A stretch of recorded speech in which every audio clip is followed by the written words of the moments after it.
boleh nggak saya merubah ke yang more toward yang saya belajar gitu loh kan. Oh, tadinya tuh jadi belajarnya apa? Terus kuliah di Adelaide kuliahnya apa tuh, Pak?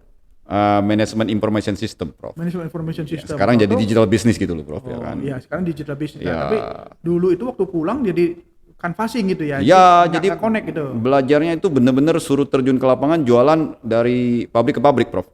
Saya itu tidak boleh kerja karena tidak punya references, Prof. Itu Hmm. saya bilang sama ownernya, kan ini kualifikasi selama setahun. Oke.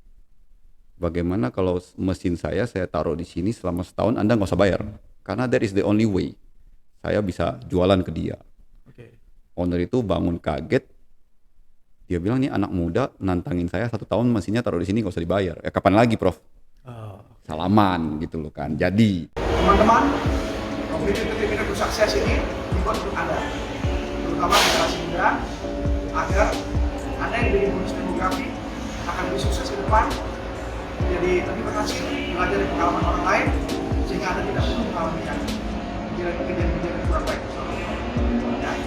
Oleh karena itu, silakan simak channel ini, Anda ambil manfaat yang baik untuk Anda, sukses untuk kita semua. Semoga Indonesia ke depan lebih baik karena generasi mudanya lama sukses. Jumpa lagi kita di acara Community 30 Minutes to Success. Hari ini kita kedatangan tamu istimewa. Ya, biasanya kalau Community Business to 30 Minutes to Success itu kita selalu kedatangan tamu istimewa. Hari ini tamu kita bernama Pak Rano Kartono. Benar Pak ya? betul, Prof. Takutnya salah sebut nanti Pak kan gitu loh. Ya kan takutnya kayak bintang film itu loh Pak. Rano Karno ya, Prof Nah ya. itu dia. Baik Pak. Jadi teman-teman Community 30 Minutes to Success ini ya, Pak Rano ini punya lebih dari 5 perusahaan Pak ya? Ya, Tahu Prof. saya. Lebih dari 5 Pak ya? Ya, Prof. Kalau kita hari ini bahas satu persatu gitu, nggak kelar nanti Pak. Ya, oke. Oleh karena itu hari ini kita akan bertanya gitu ya Pak ya. Kita mulai dengan pertanyaan begini. Kapan sih Bapak mulai perusahaan-perusahaan itu? Mulainya tahun 2009. Waktu masih kuliah kah atau dari orang tua nih Pak ceritanya nih Pak? Setelah saya pulang dari Australia tahun 2004, Prof. Uh, Orang tua saya Australia itu bisnis kuliah ya Pak ya? Australia itu kuliah kuliah ya? S1, S2. Bukan jalan-jalan kan bukan kan? Bukan. Oke. S1, S2 di Australia, pulang tahun 2004 awal. Itu saya bekerja sama suatu perusahaan di Australia yang namanya Interact Learning, Prof. Oke. Maunya bos saya bawa yang namanya video conference sama learning by internet tahun 2004 ke Jakarta supaya diprediksikan oleh mereka bahwa distance learning dan online learning itu akan terjadi suatu saat. Oh, oke. Nah, waktu itu saya bawa pulang, terus kemudian saya diminta oleh bos saya untuk ketemu Menteri Pendidikan dan Kebudayaan untuk memasukkan itu ke dalam kurikulum, Prof. Oke. 3 bulan saya coba nggak ketemu Pak Menterinya. Akhirnya saya lapor ke bos saya di Australia, dia kontak Duta Besar Indonesia untuk Australia, akhirnya saya dipertemukan. Saya datang ketemu Pak Dirjen di kantor Menteri Pendidikan dan Kebudayaan, beliau cuma bilang begini, kamu anak muda mau ketemu saya lewat Pak Dubes gitu loh, kamu kan orang Indonesia kan, kenapa nggak datang sendiri aja gitu loh. Saya diem, Prof. Gitu kan. Lalu dia bilang, kamu adalah orang ke-10 yang mau masukin proposal. Kamu lihat tuh di meja saya udah bertumpuk-tumpuk, semua ngomongin tentang online learning dan distance learning dimasukin dalam kurikulum. Cuman satu, infrastruktur kita belum jadi katanya. Oke. Internet kita waktu itu masih pakai modem, Prof, tahun 2004. Saya kaget ketika saya pulang ke sini, internet kita masih suara pesawat terbang 56K. Oke. Jadi nggak bisa. Mau saya paksa pun kayak gimana pun juga nggak bisa. Akhirnya coba ke corporate supaya bisa yang namanya video conference. Nah, waktu itu mungkin zamannya momennya belum tepat gitu loh. Akhirnya ya saya give up karena infrastruktur itu nggak ada. IT infrastruktur itu saya waktu itu Jadi mau seorang Rano Kartono give up juga ya pernah ya? Gitu ya, karena Oke. waktu itu IT infrastruktur belum ada, Prof. Dan jaringan internet di Indonesia benar-benar masih 56K. Gimana waktu itu saya pulang dari Adelaide tahun 2004, satu kota Adelaide sudah wireless internet connection. Oke. Jadi kita nggak mungkin itu kalau nggak ada internet connection. Nah, kemudian setelah itu akhirnya saya membantu orang tua saya sebagai family business jualan pipa, besi, valve di B2B industri. Oke. Family business khususnya di food, beverage, pharmaceutical yang waktu itu adalah mindahin barang dari luar negeri terus kita jual ke pabrik-pabrik. Intermediaries, Prof. Jadi masih bisnis yang sangat konvensional. Beli, jual. 5 tahun saya jalanin dari titik menjadi waktu itu nggak ada Google Map, jadi dari pabrik ke pabrik bawa motor iya, bawa mobil iya, segala cara ditempuh, gitu ya. canvassing gitu loh kan, karena bapak saya bilang kamu nggak boleh ngambil customer saya, kamu carilah di Indonesia masih ada sekitar 6.000 pabrik food, beverage dan pharmaceutical, kamu cari sendiri, kamu masukin. Ini list yang sudah saya masukin, ini list yang tidak boleh kamu sentuh. Jadi kamu carilah sendiri ke mana-mana. Yang penting ujungnya kamu buktikan dulu ke saya kamu bisa dapetin. Oke, jadi dikasih challenge dulu lah. Ya, gitu. Ya akhirnya saya jadi supir ya iya Prof, nganter barang ya iya. Terus baru tahu ternyata nganter barang itu kena kuli juga Prof. Di tengah jalan dipalak, ditanyain kamu ini mau kemana, mau kirim mana gitu. Soalnya pipa kita kan 6 meter panjangnya Prof. Lewatin truk itu yang ketemu yang di kawasan industri. Belum lagi ketemu polisi di jalan Prof. Karena pipa itu tidak boleh lewat dari.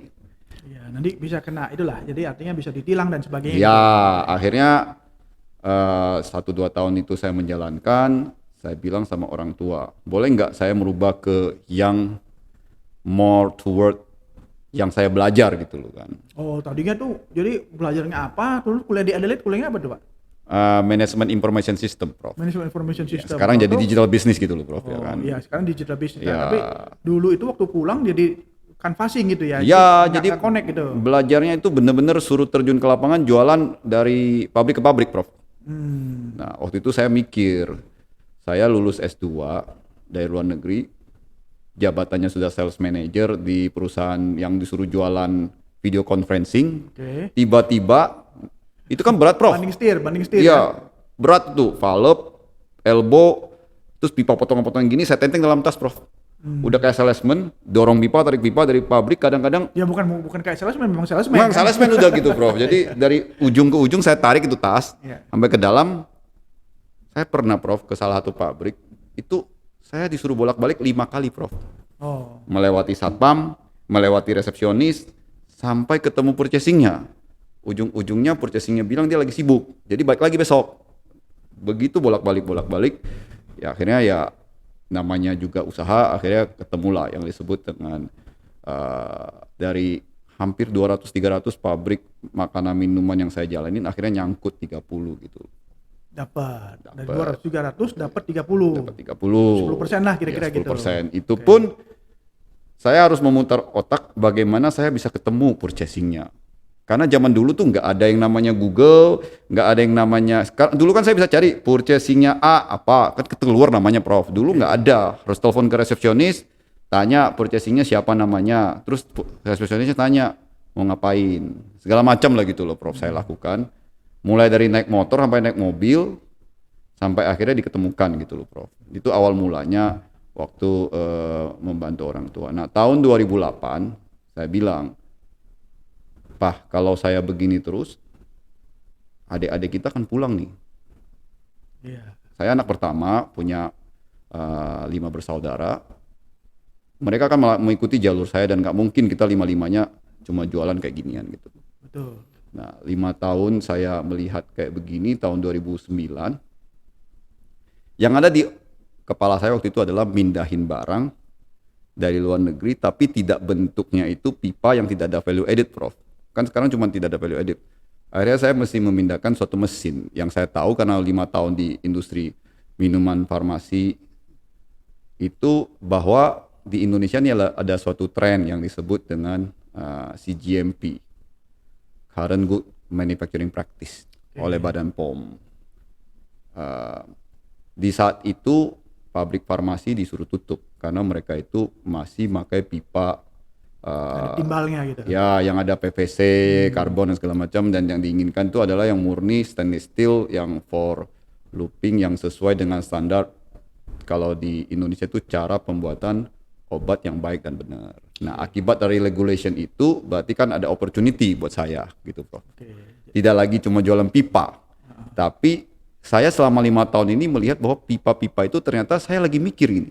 Saya jual ke pabrik ini, ke vendor ini, ke supplier ini, ke kontraktor ini, mereka mau ngapain sih ke pabrik-pabrik itu gitu loh. Apa gunanya pipa-pipa ini gitu loh, Prof. Nah, disitulah saya tahu bahwa oh ternyata pipa-pipa ini dipakai untuk produksi yang sanitari, yang benar-benar untuk industri makanan, minuman, dan kesehatan. Karena dia harus inside polishing dari pipa itu benar-benar harus smooth. Kalau tidak smooth nanti bakteri akan growth. Sedangkan negara kita negara tropis, Prof. Air didiamkan dalam suhu 28 sampai 33 derajat ambient temperature, 3 jam saja dia akan muncul lagi bakterinya. Ya, Itu tidak bagus untuk berlumut lah gitu ya, bisa ya, jadi tidak bagus untuk untuk dikonsumsi gitu dikonsumsi. Jadi akhirnya harus pakai pipa yang benar-benar hygiene. Nah, dari situlah saya bikin PT, Prof, yang namanya PT Cipta Aneka Air. Jadi Cipta Aneka Air ini ceritanya sama Papa bilang, Pak, saya mulai sendiri, yang ini silakan adik-adik lanjutkan. Yes, gitu, Jadi Prof. inilah cikal bakal mulainya Cipta Aneka Air ini. Ya, tahun 2009. Tahun 2009. Tapi waktu itu saya cuma taunya disuruh trading, Prof. Beli mesin dari the most cheaper country in the world. Waktu itu kan Tiongkok ya, Prof ya. Oke. Nah, tapi ketika saya ke sono bersama, saya ini kan bukan orang engineer, Prof. Saya juga mesti bawa partner saya yang waktu itu saya ketemu. Dari saya berkunjung dari satu pabrik ke satu pabrik, satu pabrik ke satu pabrik, ketemunya lagi, dia lagi, dia lagi, dia lagi. Saya tanya, Pak, kok kenapa semuanya ketemu sama Bapak terus? Saya kan engineer. Indonesia kan lagi, kamu tahu sendiri, lagi CGMP. Setelah pabrik satu selesai, ya saya pindah. Nah, setiap kali pindah itu suppliernya saya. Jadi chemistry-nya dapat, Prof. Oh. Saya bilang, Pak, daripada Bapak pindah-pindah, kenapa nggak bikin PT aja sama saya gitu loh kan? Urusin air kan, karena dia jagoan air, Prof. Oke. Saya punya resources, yaitu pipa-pipa dan segala macam. Ya sudah, kalau gitu, ayo kita berangkat ke negeri Tiongkok. Oke. Sampai ke sono, dia kan tidak bisa bahasa Mandarin, Prof. Oke. Akhirnya saya penerjemahnya gitu loh. Ala kadarnya juga, Prof. Gitu loh kan. Setelah itu orang-orang Tiongkok bilang, yang kamu bawa ini siapa? Ini orang lebih tahu daripada mesin-mesin yang kami buat. Terus buat apa kamu beli ke sini terus jual ke Indonesia lagi gitu loh? Kamu suruh dia buat sendiri aja. Saya jualin aja bahan raw materialnya ke kamu, terus kamu rakit di Indonesia, terus kamu jualan. Nah, dari ide tersebutlah saya pulang diskusi, akhirnya kita bikin PT, Prof, tahun 2009. Oke. Nah, bikin PT, kita menang tender, Prof. Ketemu ownernya nanya, kamu punya referensi apa di pabrik farmasi yang kamu kasih ke saya walaupun harga kamu paling murah? Kamu kasih saya tumpukan kertas, isinya adalah referensi not Cipta Aneka Air, tapi adalah previous history daripada partner kamu gitu loh. Oke. Ini kan perusahaan, saya kerjasama sama perusahaan, bukan sama partner kamu, bukan sama pribadi. Jadi saya nggak terima. Walaupun harga kamu udah paling murah, karena waktu itu mesinnya misalnya $5, Prof, diimport dari Italia dan Jerman dan USA, saya jual di $2, Prof. Jadi harganya itu memang menggiurkan buat seorang entrepreneur di farmasi, tapi bagi dia ini tidak ada experience. Jadi tidak ada garansi, padahal menurut dia bukan harga mesinnya, tapi obat bahan baku yang akan mengalir ke dalamnya kan lebih mahal daripada mesinnya. Jadi tidak mau ngambil risk. Dan di pabrik farmasi itu ada namanya IQ, OQ, Prof. Instalasi qualification dan operational qualification. Jadi kadang-kadang intinya tuh gini, orang kalau melihat sesuatu yang murah itu malah Takut. kok bisa gitu ya. Jadi itu ada efek psikologis. Ya oke. Jadi tadi kalau kita belajar, Pak, pertama itu Pak Rano ini mengatakan bahwa oke, saya gagal tapi saya nggak pernah putus asa. Yes. Gitu kan, Pak? Ya. Saya udah coba dulu, pokoknya saya terjun sendiri, saya ngangkat sendiri, saya apa sendiri nggak masalah gitu. Jadi artinya walaupun saya lulusan S2 ya dari Australia dan sebagainya gitu ya, kan ada orang kan, itu kerjaan gitu gengsi dong kan gitu ya. Jadi nggak pakai gengsi kan, gengsi nggak bisa dimakan gitu. Nggak bisa, Prof. Ya, nah, jadi artinya Pak Rano ini mengatakan bahwa oke, kita berjuang, tapi pada satu titik tertentu kita harus tahu kita lanjut atau enggak. Jadi kalau misalnya memang itu nggak cocok gitu ya, jangan dipaksain gitu Pak. Ya. Tapi kapan ya Bapak taunya ini saya harus pindah gitu Pak, kan itu ya. Kadang-kadang tuh teman-teman community 30 Minutes to Success ini Pak, itu juga tanda tanya. Kapan saya harus kayaknya gini loh. Kalau saya stop itu kayaknya kok saya nyerah. Tapi konteksnya Pak Rano itu kan sebenarnya nggak nyerah kan Pak gitu. Nah, jadi kapan Pak suatu titik itu yuk bisa mengatakan bahwa saya tidak menyerah, tapi justru ini permulaan baru buat saya gitu. Nah, itu kapan itu Pak tadi itu? Karena challenge-nya adalah saya udah menang tender, saya itu tidak boleh kerja karena tidak punya references, bro. Itu saya bilang sama ownernya, kan ini kualifikasi selama setahun. Oke. Bagaimana kalau mesin saya taruh di sini selama setahun, Anda nggak usah bayar, karena that is the only way saya bisa jualan ke dia. Oke. Owner itu bangun kaget, dia bilang nih anak muda nantangin saya 1 tahun mesinnya taruh di sini nggak usah dibayar. Ya kapan lagi, Prof? Oh. Salaman gitu loh kan. Jadi, tapi saya dipelototin, Prof. Udah ngitung tuh, kira-kira costnya berapa? Saya tidak hitung dulu, Prof, itu.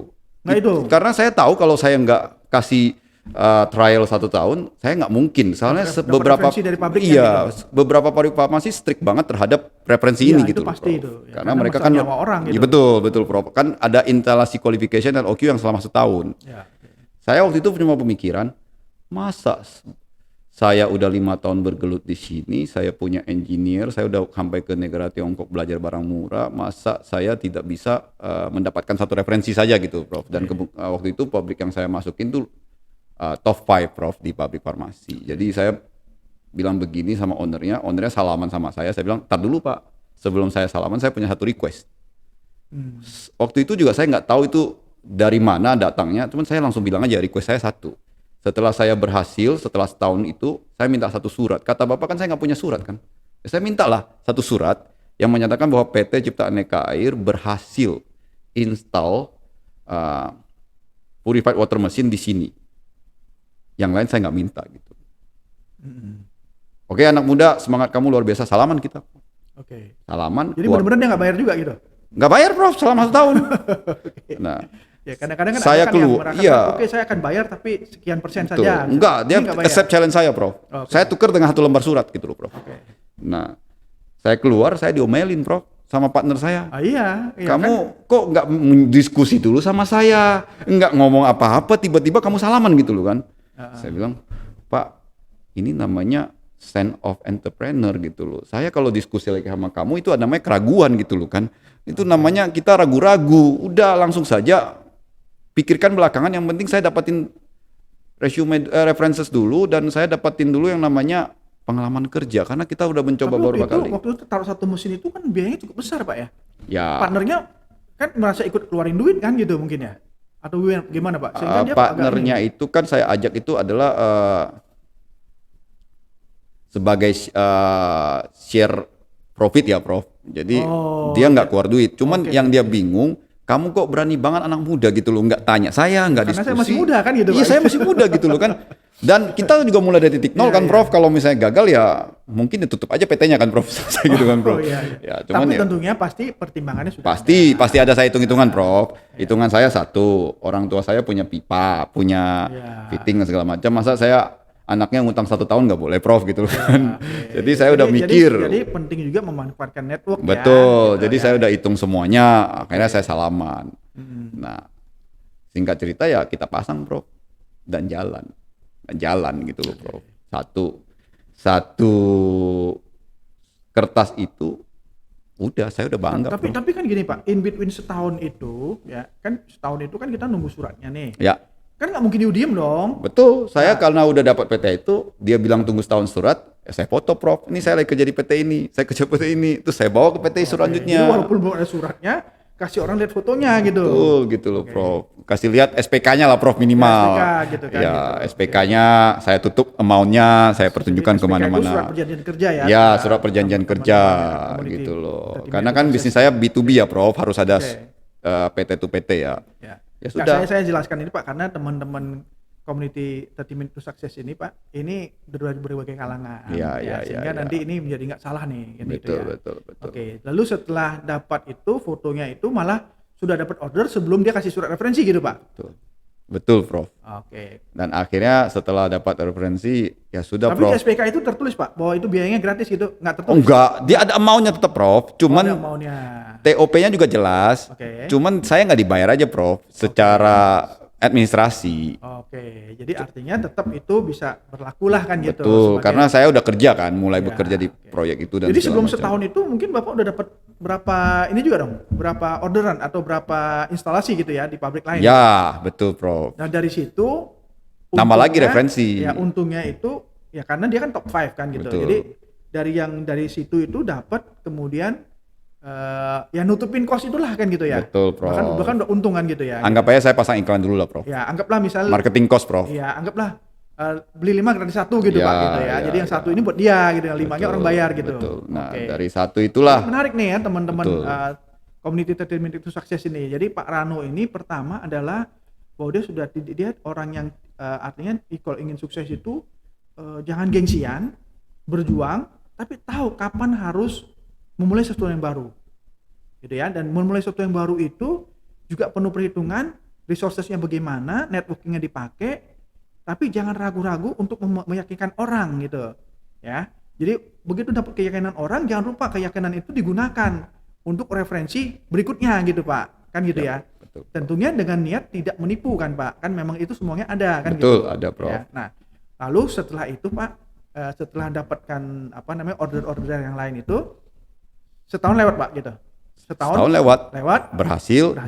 kita udah mulai punya Oke. referensi. Saya nggak jual Rp2 lagi, Prof. Saya udah naikin semuanya kan. Branding udah jalan, semua udah jalan. Oke. Udah saatnya membentuk tim. Nah, di situ muncul lagi masalah. Saya kan bukan orang engineering. Akhirnya saya kumpulin lagi tim. Dari 4 orang menjadi sampai hari ini 200 gitu loh, Prof. Jadi perjalanannya 200 karyawan. ya, jadi luar biasa. perjalanannya sungguh itu, dan saya tetap komit walaupun tadi Prof udah mention saya punya 5 perusahaan, 5-5-nya itu masih berhubungan bisnisnya dengan pharmaceutical. Ya.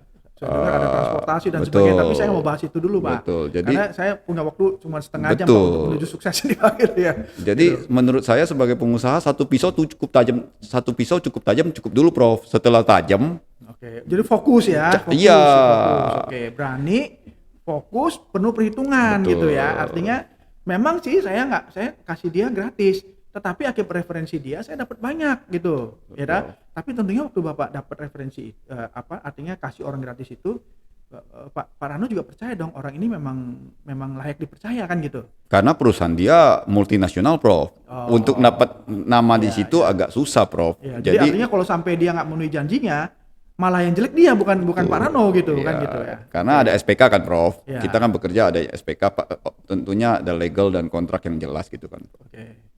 Nah, kemudian setelah dapat proyek dapat itu setahun kemudian proyeknya berdatangan gitu, Pak. Yes. Karena momennya juga pas, Prof. Pemerintah lagi menggalakkan CPOB. Oke. Saya cuma bersyukur saya dapat kalau di Vice Porter itu barrier of entry-nya saya udah dapat, Prof. Ya, itu juga yang saya lihat ada di disertasi Bapak itu ya. Betul. Akhirnya disertasi saya tahun 2012 karena perusahaan sudah itu, akhirnya saya menelitinya di bidang farmasi, bagaimana suatu farmasi bisa sustain dari CGMP gitu loh, Prof. Oke. Jadi karena itu berdasar pengalaman dan juga berdasarkan data empiris yang ada. Ya, Oke. Jadi itu awal mulanya bagaimana sukses untuk mendirikan satu perusahaan. ya. Nanti sampai kepada perusahaan-perusahaan yang lainnya gitu. Nah, kemudian Pak, ini kita masih di Cipta Aneka Air ini Pak ya gitu ya. Nah, apakah Bapak sudah puas Pak sampai situ? Waktu itu saya mau puas, tapi selalu ada challenge dari customer, Prof. Market request make another company, Prof. Oh. Jadi saya bikin company itu karena request. Kenapa harus bikin another company? Why not this company? Karena orang mendirikan PT itu kan boleh tiga bidang Pak kan Ya, gitu kan ya. ya betul, Prof. Satu PT itu kan boleh Ya. 3 bidang berhubungan kan gitu. Setuju, Prof. Jadi waktu itu salah satu perusahaan bilang, kamu punya mesin, kamu taruh 3 orang untuk jagain mesin itu, supaya saya kan tiap kali saya beli mesin, pasti saya harus cari orang untuk operator. Oke. Nah, daripada saya ngajarin orang itu, mendingan Bapak turnkey aja proyeknya, taruh 3 orang di situ untuk jagain gitu loh kan. Oh, jadi dia bayar Suruh include ke turnkey mesinnya, project, Prof. Oke, jadi mesinnya plus orangnya gitu. 3 bulan. Daripada nanti mesinnya rusak, dia mesti tanggung kan, Ya, karena salah betul, operation gitu betul. loh. Karena kan semuanya sudah bermain di human machine interface ya, Prof ya. Oke. Jadi touchscreen. Akhirnya saya taruhlah 3 orang, Prof. Perhitungan saya simple. Karena turnkey ya, Prof. Oke. UMR dikali jumlah orang, saya taruh di situ, Prof. Saya masukin ke dalam project. Oke. Nah, datang project manager ke saya. Pak Rano, habis 3 bulan 3 orang ini mau diapain? 3 orang ini ya selesai. Kan kita kontrak base. Oke. Nah, terus dia bilang, Pak, Bapak kan deket tuh sama ownernya. Sarankan saja, kita yang jalankan gitu loh. Saya bilang, ini konsep bisnis apa lagi nih? Service company, Prof, katanya. Mengikuti ISS yang cleaning service, Oke. yang outsource. Zaman sekarang banyak orang outsource. Itu Jadi terjadi. outsource untuk maintenance mesin gitu. Ya, itu terjadi di tahun 2017, Prof. Kenapa nggak masukkan ke dalam PT yang sama, Pak? Sudah berjalan 2 tahun di dalam PT yang sama, Prof. Oke.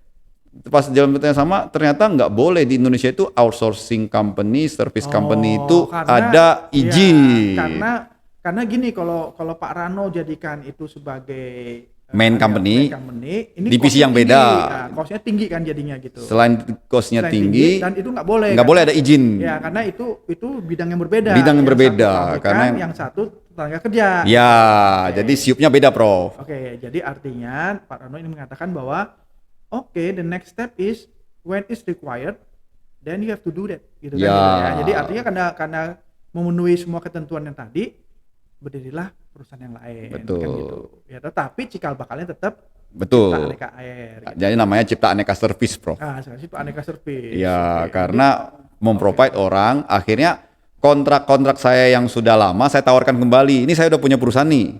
Si A udah pakai nih, daripada kamu itu saya outsource. Nah, langsung booming, Prof.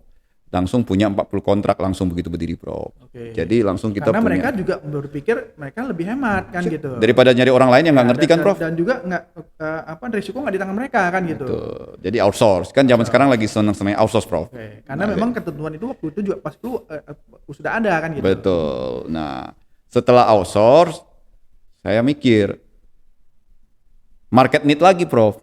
Oke. Saya yang ngisiin chemical, saya yang gantiin cartridge, saya yang gantiin membran, saya yang gantiin consumable. Kan ini semuanya ganti gitu, Prof. Kenapa nggak saya bikin lagi satu company, trading company, Prof. Baik lagi ke profesi saya yang lama. Oke. Terus saya bilang sama agen-agen yang seperti yang ini Suez, Prof. Saya bilang, kamu kalau mau support saya dikasih agen tunggal, the only one in Indonesia. Saya pastikan semua pabrik farmasi di Indonesia pakai barang kamu. Dia bilang, why you so sure? Semua di tangan saya kok, service contract maintenance-nya. Dan saya minta harganya segini. Itulah dikasih award itu. Ya, jadi kita sebenarnya sebelumnya itu GE, Prof. Ini suatu merek yang terkenal, tapi GE melepaskan water treatment division ini ke Suez. Jadi Suez membeli, akhirnya jadi Suez Water Treatment.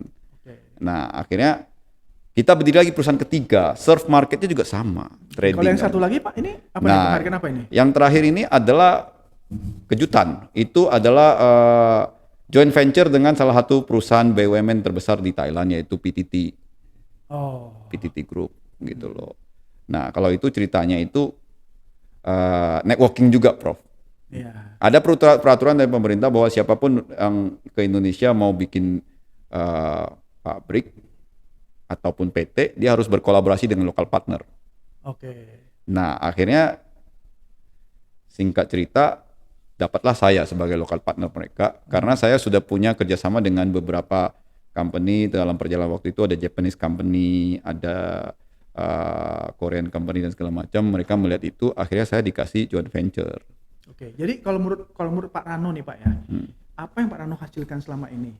Itu apakah itu orang bilang hoki, Pak, keberuntungan gitu, atau memang Pak Rano ya udah mempersiapkan itu dan kesempatannya datang gitu. Kemudian Pak Rano raup gitu, berani gitu loh. Nah, mana yang lebih tepat nih?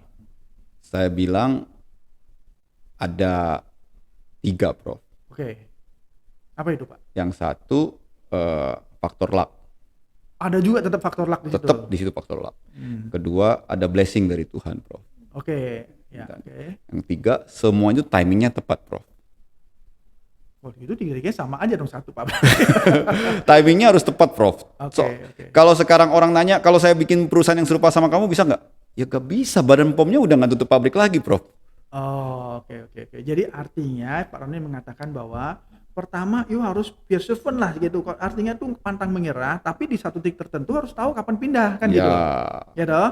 Pindahnya itu melihat peluang yang ada. betul. Ya kan? Sambil melihat peluang yang ada, ciptakan networking kan gitu, Ya. Pak. Ya kan? Nah, ciptakan networking jangan lupa kalau you ini memang berkualitas, jamin aja gitu kan gitu. Ya. Ya kan? Tapi cari partner yang tepat. Yaitu apa Betul. tadi? Yang udah punya nama. Betul. Sehingga kalau mereka mau tipu-tipu juga kan malu kan gitu. Betul. Nah, nanti setelah itu jangan lupa untuk membaca pasar karena kondisi terus berubah. Ya. Gitu ya Pak ya. Betul, Prof. Ini menarik sekali nih cerita-cerita dengan Pak Rano ini Pak ya. Jadi ini saya cuma tanya satu perusahaan tapi udah jadi tiga nih Pak. Nih kalau kita cerita mungkin perlu waktu yang lain Pak gitu ya. Betul, Prof. Nah, Betul, Prof. jadi karena waktu kita singkat Pak. Jadi Pak Rano itu kalau untuk sharing ke teman-teman community 30 Minutes to Success ini apa nih Pak? 3C, Prof.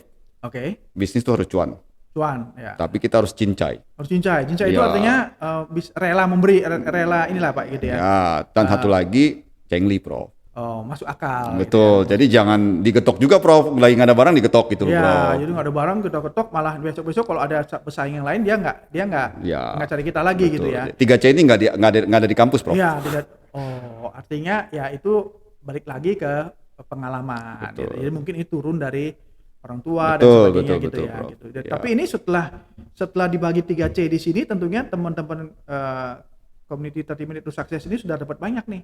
Ya, baik dari sisi bagi perjuangannya dan juga ada prinsip-prinsip yang harus dijalankan. Pak Rano, terima kasih sekali Pak sudah meluangkan Terima waktunya kasih hari kembali, ini, Pak, Prof. gitu Terima ya. kasih. Memang singkat sekali Pak, nih kayaknya belum selesai nih Pak ya. Ya. Tapi mungkin di lain waktu Pak nanti ya kita bincang yang lain lagi Pak gitu. Siap. Terima kasih hari ini Terima kasih, teman-teman community 30 Minutes to Success. Saya berharap acara kita bersama Pak Rano yang sangat singkat kelihatannya belum selesai ceritanya karena baik masih ada perusahaan-perusahaan lain yang saya nggak tahu lagi nanti nextnya ada apa lagi gitu ya. Mudah-mudahan Pak Rano tidak pelit untuk berbagi lagi bersama kita ya teman-teman community 30 Minutes to Success ini ya. Kita jumpa lagi nanti di episode berikutnya ya dengan topik-topik menarik yang lainnya. Jumpa lagi teman-teman community 30 Minutes to Success.